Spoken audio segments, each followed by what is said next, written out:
Negeri 8 Tebing Tinggi Ibu Fitri SPD MM.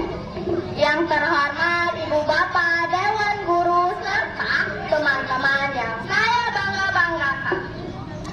Perkenalkan, nama saya Indira Aroswi, kelas 5 dari SD Negeri 8 Tebing Tinggi 4 Lawang. Alkisah hiduplah seorang gadis cantik jelita di desa Kupang 4 Lawang. Desa tersebut diberi nama Kupang karena banyak ditumbuhi oleh tanaman kupang. Gadis cantik tersebut bernama Siti Rohina. Ia dijuluki sebagai kembang desa Kupang. Siti Rohina tinggal bersama kakak kesayangannya, Abdul Amaran, karena kedua orang tua mereka telah tiada. Makanya dijuluki sebagai Bujang Goro karena memiliki ilmu silat dengan kesaktian tinggi dan piawai dalam berbagai hal. Pada suatu hari, Siti Rohina dengan gadis lainnya sedang mandi sekaligus mencuci pakaian mereka di sungai.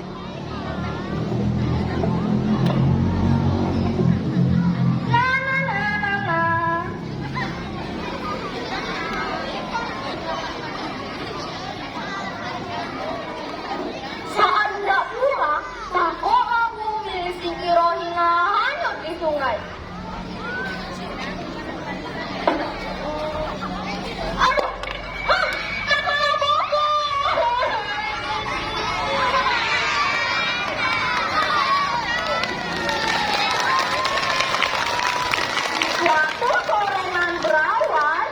Sebuah kapal melintasi perairan Sungai Mesi, Kota Palembang. Wush, wush, wush. Kapal tersebut milik seorang sunan yang kaya raya. Tanpa sengaja, seorang pengawal melihat benda aneh yang mengapung di atas permukaan air. Tuanku Sunan, tengok, ada sesuatu yang ngambang di sana. Teriak pengawal. Cepat, bawa mencang untuk aku, minta Sunan. Pengawal segera mengambil tersebut. Benda ini aneh nian, Tuanku Sunan. Alhasil, mereka menemui ahli nujum dengan kemampuan yang sangat mumpuni dan harapan dapat mengetahui seluk-beluk benda aneh yang mereka temui.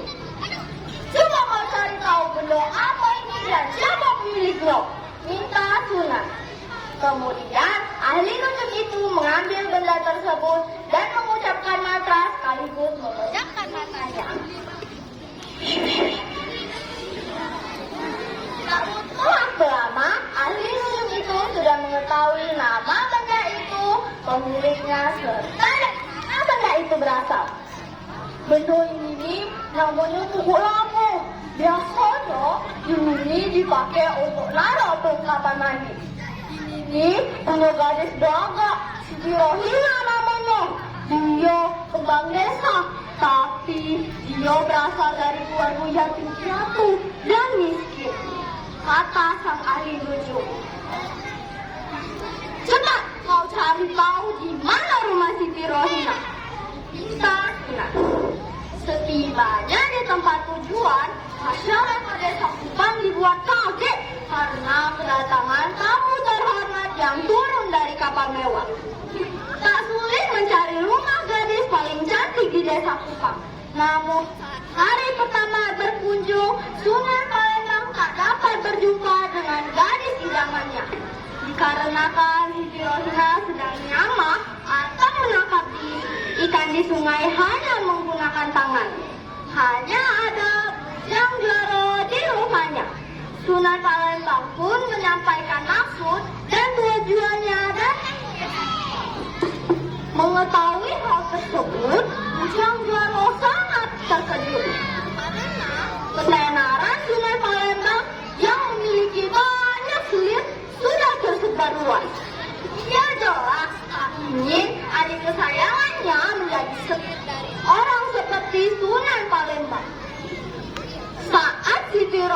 pulang dari Nyama, Bujang Joro langsung menceritakan perihal yang terjadi selama adiknya tak ada di rumah. Sontak, Siti Rohina terkejut dan menolak pinangan dari Sunan Palembang. Kak, aku tak nikah dengan Sunan Palembang tuh. Kakak tahu dewe, kan dia tuh punya banyak selir. Minta Siti Rohina. Aku tolak kau jadi keselir dengan dia deh. Kakak punya akal. Ya, Bujang Jaro. Oke, nah itu lagi kesini. Sebelum Usut. Balas Siti Rohina. 3 hari berlalu. Jikalau hari yang dijanjikan Bujang Jaro, Sunan Palembang beserta pengawalnya kembali mendatangi rumah beradik itu. Akan tetapi sesuai rencana yang diusulkan, Sunan Palembang tak dapat berjumpa dengan Siti Rohina. Di mana Siti Rohina? Tanya Sunan. Maafkanlah aku Sunan, Siti Rohina nyola tidak ada di rumah. Jawab Bujang Jaro. Bujang Jaro menolak secara halus. Namun, Sunan Palembang mulai mengetahui siasat yang Bujang Jaro lakukan. Sunan pun marah dan mengerahkan pasukannya untuk menyerang Bujang Jaro. Namun, kesaktian Bujang Jaro tak tertandingi. Sunan pun pulang dan menerima kekalahan dengan tangan kosong. Saat Sunan Palembang pulang, Bujang Jaro langsung menjemput Siti Rohina untuk pulang sesuai rencana yang diusulkan. Kemudian, Bujang Jaro menentukan siasat lain agar Siti Rohina tak dapat berjumpa dengan Sunan Palembang. Kemudian, Bujang Jaro dan warga desa Kupang sepakat untuk membuat lubang persembunyian. Saat Sunan Palembang berada di desa Kupang, Siti Rohina akan bersembunyi di dalam lubang. Dibekali dengan bambu untuk jalur pernapasan, tikar, sisir, daun sirih, dan buah pisang sebagai bekal makanan. Pada suatu hari, Sunan Palembang beserta pengawalnya kembali mendatangi desa Kupang. Segeralah Bujang Jaro dan warga desa Kupang menyembunyikan Siti Rohina ke dalam lubang persembunyian dengan sangat terburu-buru. Kali ini, mereka sungguh geram dan terpaksa meninggalkan desa Kupang tanpa membawa apa-apa. Seketika, Abdul Amaran tersadar dan tersentak bahwa dirinya lupa memberikan bambu untuk jalur pernapasan di dalam lubang Siti Rohina bersembunyi. Alamak, aku sudah teringat masang ke bambu untuk jalur pernapasan di lubang tempat Siti Rohina sembunyi. Segeralah mereka menggali lubang tersebut. Akan tetapi di dalam lubang tersebut tak dijumpai Siti Rohina, hanya menyisakan sehelai pakaian saja. Lalu terdengarlah suara gaib dari Siti Rohina. Mana anak aku yang kecantikannya lebih dari aku, maka dia tak akan panjang umur. Dia pasti mati muda sama oleh aku. Kutukan itu membawa petaka bagi warga desa Kupang, karena gadis cantik jelita di desa Kupang selalu mati muda atau meninggal sebelum menikah.